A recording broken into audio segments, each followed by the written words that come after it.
ថាពីកម្មវិធី CNC Frontline នៅថ្ងៃនេះខ្ញុំមានកិត្តិយសចាពីសំណាក់បងអូនប្រុសឈ្មោះអ៊ិតសវណ្ណរាជដែលបងអូនប្រុសគឺជាប្រធានក្រុមផ្ទាល់នៃឡាឈូដែលជាការធ្វើការច្នៃប្រឌិតគឺដូចជាយើងច្នៃសម្លៀកបំពាក់ចាស់ៗដែលចេញអំពីសម្រាមស្ងួតហ្នឹងយកទៅធ្វើការដើរបង្ហាញមកផ្ទាល់ហើយបងអូនប្រុសក៏ជានិស្សិតឆ្នាំទី4ផងដែរនៃសាកលវិទ្យាល័យភូមិន្ទវិចិត្រសិល្បៈចាហើយយើងនឹងមកចាប់ដើមនៅកិច្ចសម្ភាសន៍ដូចតទៅចាជំរាបសួរបងប្រុសជំរាបសួរបងចាចាមានអ្វីណែនាំជូនទៅដល់ទូរទស្សនិកជនចាជំរាបសួរដល់ទស្សនិកជនខ្ញុំបាទឈ្មោះអស្វណ្ណរាជជានិស្សិតនៅឆ្នាំទី4ផ្នែក Graphic Design នៃសាកលវិទ្យាល័យភូមិន្ទវិចិត្រសិល្បៈហើយខ្ញុំក៏ជាប្រធានក្រុមនៃក្រុម Lachu Recycle and Creative Fashion ផងដែរចាបងមានចំណាប់អារម្មណ៍យ៉ាងខ្លាំងចំពោះ concept របស់បងអូនដែលបង្កើតចេញជាសម្រាមស្ងួតមិញហ្នឹងយើងតាមតែមើលការ design សម្លៀកបំពាក់ផ្ទាល់យើងឃើញថាមានថង់ចាមានបាវសូម្បីតែប្រដាប់ដូចថាយើងបោះពេញពីងអីហ្នឹងតែបងអូនយកមកច្នៃជាសម្លៀកបំពាក់ទាំងអស់ហ្នឹងបានយ៉ាងស្អាតហើយដើរនៅក្នុងកម្មវិធីបង្ហាញម៉ូដនានាទៀតតែគំនិតទាំងអស់ហ្នឹងអ្វីដែលធ្វើឲ្យបងអូនចាប់ដើមកំណត់ទាំងអស់ហ្នឹងធ្វើឡើងចាជាដំបូងមុននឹងកើតមានស្នាដៃទាំងអស់នេះពួកខ្ញុំដោយសារតែទឹកចិត្តស្រឡាញ់របស់ខ្ញុំនិងជាមួយមិត្តភ័ក្តិខ្ញុំពួកយើងបានបង្កើតក្រុមមួយហើយយើងប្រមូលនិស្សិតដែលនៅសាកលវិទ្យាល័យជាមួយគ្នាប៉ុន្តែយើងសិក្សាជំនាញផ្សេងៗគ្នាហើយយើងគិតថាយើងធ្វើអីមួយដែលបង្កើតឲ្យមានការប្លែកអារម្មណ៍ដល់ទស្សនិកជនក៏ស្ថិតនៅក្រោមការអប់រំផ្នែកបរិស្ថានពួកខ្ញុំគិតថាបរិស្ថាននៅកម្ពុជានៅមានកម្រិតឡើយអញ្ចឹងជាបង្ហាញដល់ទស្សនិកជនផងនិងជាសារអប់រំដល់ពួកគាត់ផងអញ្ចឹងខ្ញុំក៏បង្កើតផ្នែក fashion ដែលតាក់ទងនឹងសម្រាមហ្នឹងចាឃើញថាម៉ូដច្នៃកំណត់ទាំងអស់ហ្នឹងប្រៀបហាក់បីដូចជាមើលទៅ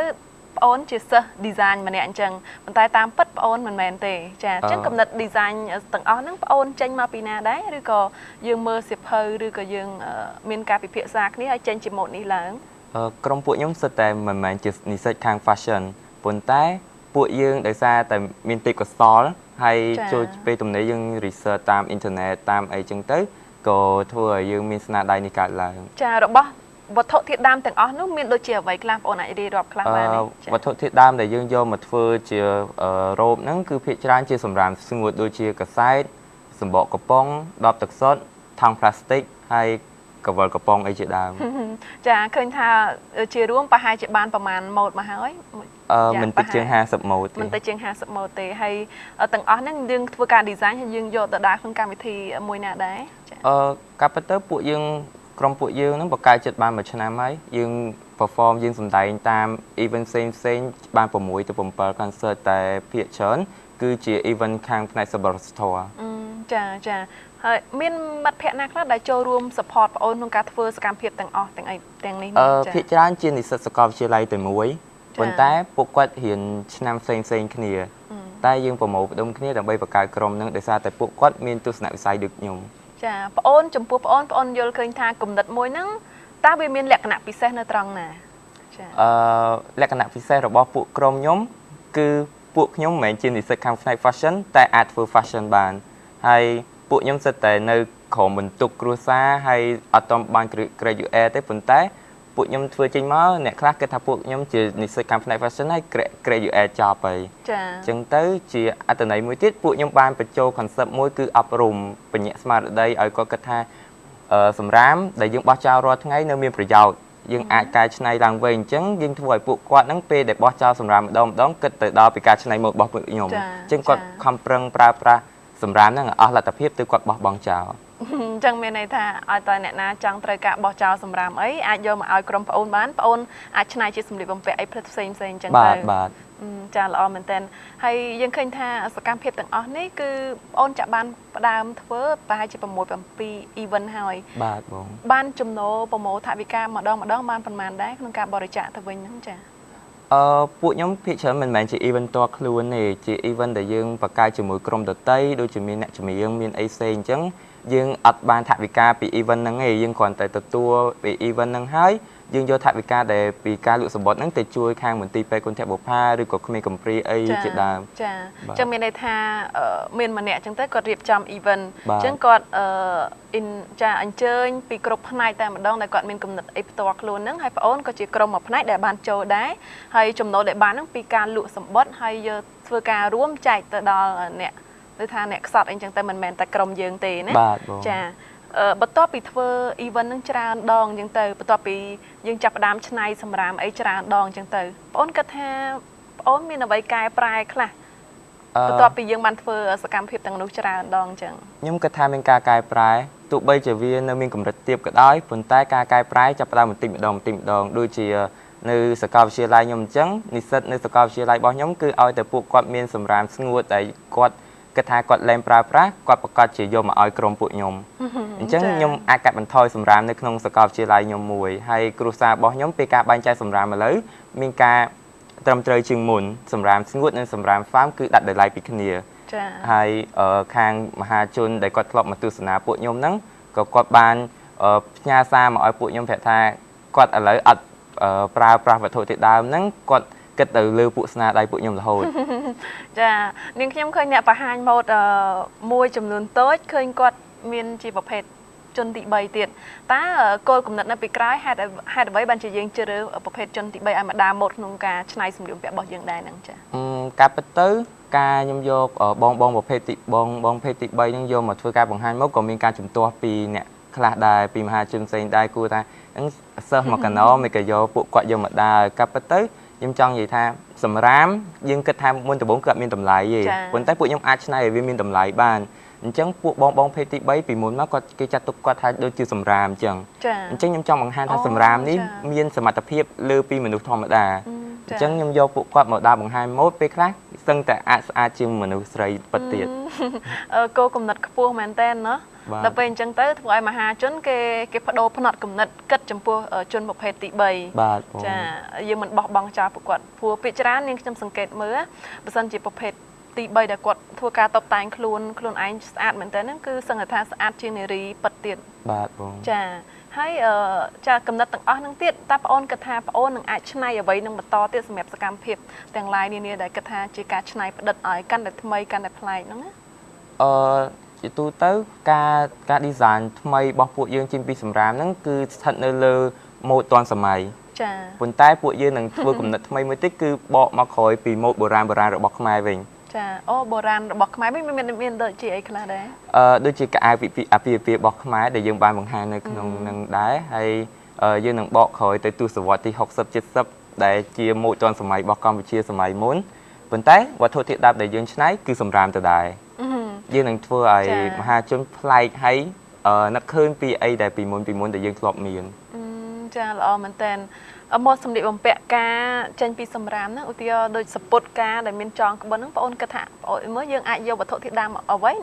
មកកែច្នៃបានបាយដែលច្រកតកកហើយអូហេតុអីបានយើងជ្រើសរើសបាវដោយសារបាវវាងាយស្រួលក្នុងការតភ្ជាប់គ្នាហើយមើលទៅយើងដូចជាលក្ខណៈសពុតមែនតើអញ្ចឹងចាយើងនឹងបន្តនៅកិច្ចសម្ភាសចានៅវគ្គក្រោយចាជាបន្តទៀតចាជាគួរឲ្យចាប់អារម្មណ៍ចំពោះគំនិតប្អូនសវណ្ណរាជក៏ដូចជាក្រុមការងារផ្ទាល់របស់ប្អូនតែម្ដងដែលយើងច្នៃចាបាវចាមានរបស់របរប្រើប្រាស់អ្វីផ្សេងដែលសុទ្ធតែជាសម្រាមស្ងួតហ្នឹងយកមកច្នៃចេញជាសម្លៀកបំពាក់ចានៅពេលនេះក្រុមការងាររបស់យើងខ្ញុំសូមការអនុញ្ញាតសម្រាប់បន្តិចសិនរៀងរាវស្រលូនមមួនសំនឹងទូដៃស្អាតសង្ហាគួរឲ្យចង់ស្ទាបកាន់ក៏រាក់តែភ្នែកអស់អ្នកផងទាំងពួងឈ្នន់ស្ដាំនៅឆ្វេងសែនស៊ីសង្វាក់រង្វង់កង់មុខក្រោយគ្រប់គ្រងបានគ្រប់ស្ថានភាពផ្លូវកង់ Giant តែងតែឈរនៅលំដាប់កំពូលរាល់ការប្រកួតប្រណាំងប្រជែងសំខាន់ជិះកង់ Giant ប្រកបដោយផាសុកភាពដើម្បីបង្ហាញនូវភាពថ្លៃថ្នូរសង្ហារឹងមាំទិញកង់ Giant ម្ដងប្រើបានមួយជីវិត Bright Life Bright Giant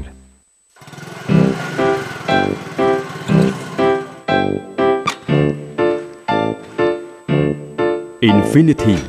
ធានារ៉ាប់រងម៉ូតូមានតម្លៃស្មើនឹងស្វាយមួយផ្លែ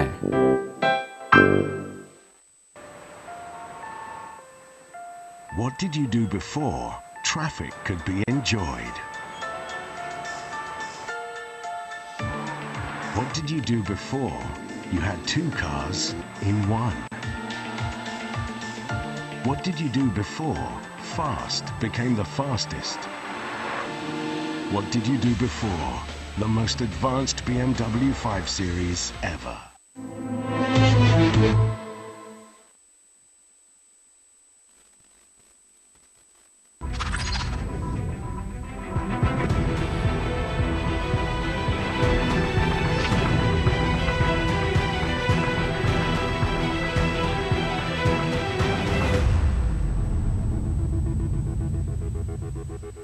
កម្មវិធីនេះមានមោទនភាពនាំមកជូនលោកអ្នកដោយបុរីពេញហួតធ្វើឲ្យជីវិតលោកអ្នកកាន់តែមានន័យ LHR ជាប្រេងឥន្ធនៈដែលមានគុណភាពខ្ពស់រីករាយជាមួយសេវាទូរស័ព្ទគុណភាពល្អឥតខ្ចោះនិងអត្រាតម្លៃទាបបំផុតពី Cellcard ក្រុមហ៊ុនទូរស័ព្ទចល័តលំដាប់ថ្នាក់លេខ1នៃកម្ពុជា EasyCom គឺជាក្រុមហ៊ុនអ៊ីនធឺណិតល្អផ្ដាច់គេនិងធំជាងគេបង្អស់នៅកម្ពុជា Infinity Insurance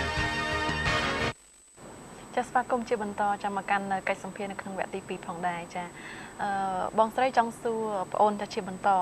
បាញ់មិញយើងឃើញថាការច្នៃសម្លៀកបំពាក់ចាស់ក្នុងមួយ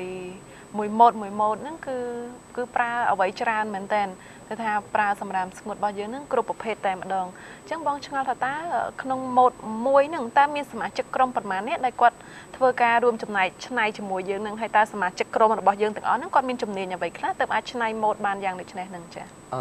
ការពិតទៅក្រុមពួកខ្ញុំមានសមាជិកច្រើនបើយើងគិតតាំងពី model make up artist អីយើងគិតទាំងអស់ជិត30នាក់គ្រាន់តែខ្ញុំជាប្រធានក្រុមហើយជា designer នៅក្នុងមួយរូបហើយពួកយើងមាន designer 6ទៅ7នាក់ទៀតហើយយើងមាន team work ដើម្បីជួយធ្វើការគ្នា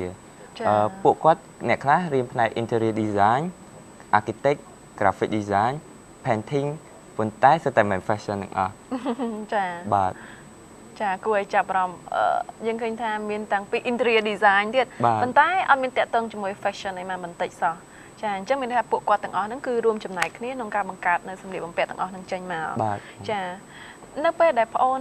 បានអញ្ជើញក្រុមប្រភេទទី3មកចូលរួមដាក់បង្ហាញម៉ូដតើនៅពេលដែលចប់បង្ហាញហ្នឹងគាត់មានបានបង្ហាញអារម្មណ៍មកយើងវិញថាគាត់សប្បាយចិត្តក្នុងការដែលយើងផ្ដល់ឱកាសឲ្យគាត់អញ្ចឹងគាត់ពិតជាសប្បាយចិត្តខ្លាំងបងគាត់បានបង្ហាញទៅឲ្យមហាជនមើលថាគាត់កំពុងតែបង្ហាញពីសមត្ថភាពរបស់គាត់ឈប់រើសអើងគាត់តទៅទៀតគាត់ក៏ជាមនុស្សម្នាក់ដូចគេឯង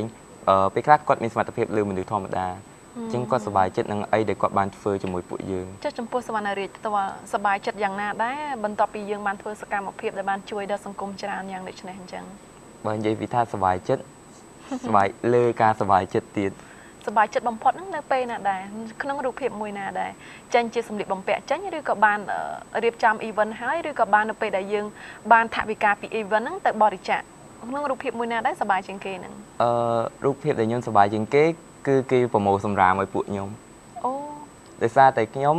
focus ទៅលើផ្នែកបរិស្ថាន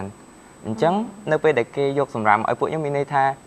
ពួកខ្ញុំបានធ្វើឲ្យគេកាត់បន្ថយសម្រាមអញ្ចឹងជោគជ័យរបស់ពួកខ្ញុំគឺខ្ញុំធ្វើបានហើយចាអញ្ចឹងរូបភាពដែលនៅពេលដែលថា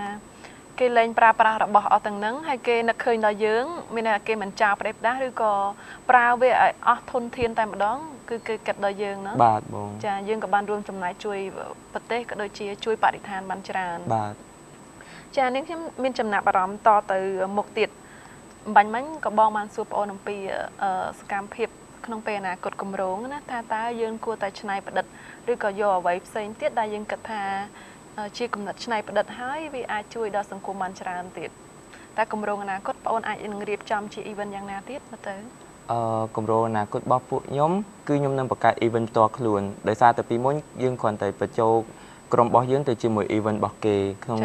សប្បុរសធម៌ដើម្បីបរិច្ចាគទៅដល់មន្ទីរពេទ្យក្មេងកំព្រាអីជាដើមប៉ុន្តែសម្រាប់ event ផ្ទាល់ខ្លួនរបស់ខ្ញុំហ្នឹងខ្ញុំនឹងធ្វើវាធំហើយពួកយើងនឹងប្រកាសរក sponsor ដោយខ្លួនឯងប៉ុន្តែក្នុងន័យមួយប្រមូលថវិកាដើម្បីទិញកូនឈើយកមកដាំ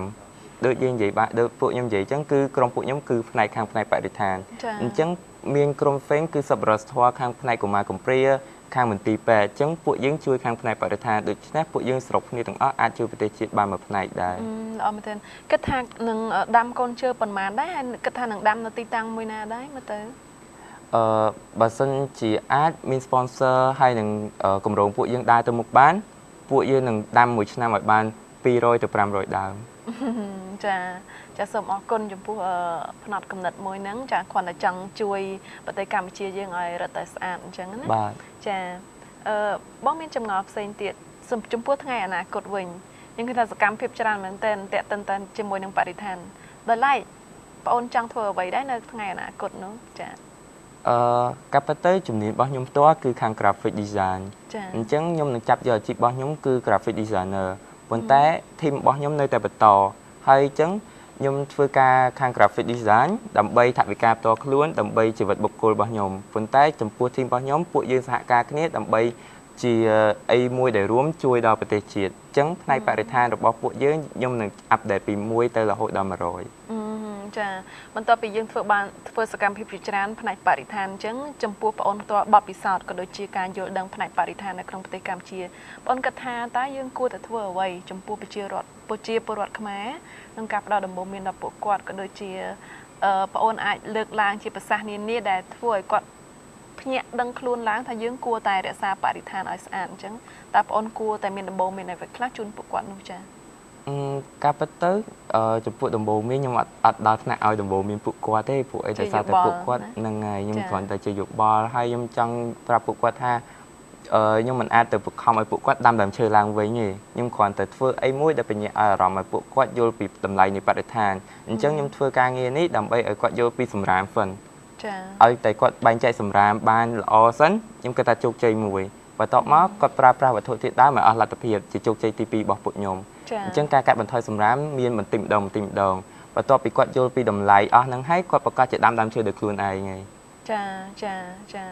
បងគិតថាក្រៅអំពីតែការយល់ដឹងពីសម្រាមតើមានផ្នែកណាទៀតដែលយើងគិតថាយើងអាចជួយឲ្យបរិស្ថានយើងល្អនៅក្នុងប្រទេសកម្ពុជាហ្នឹង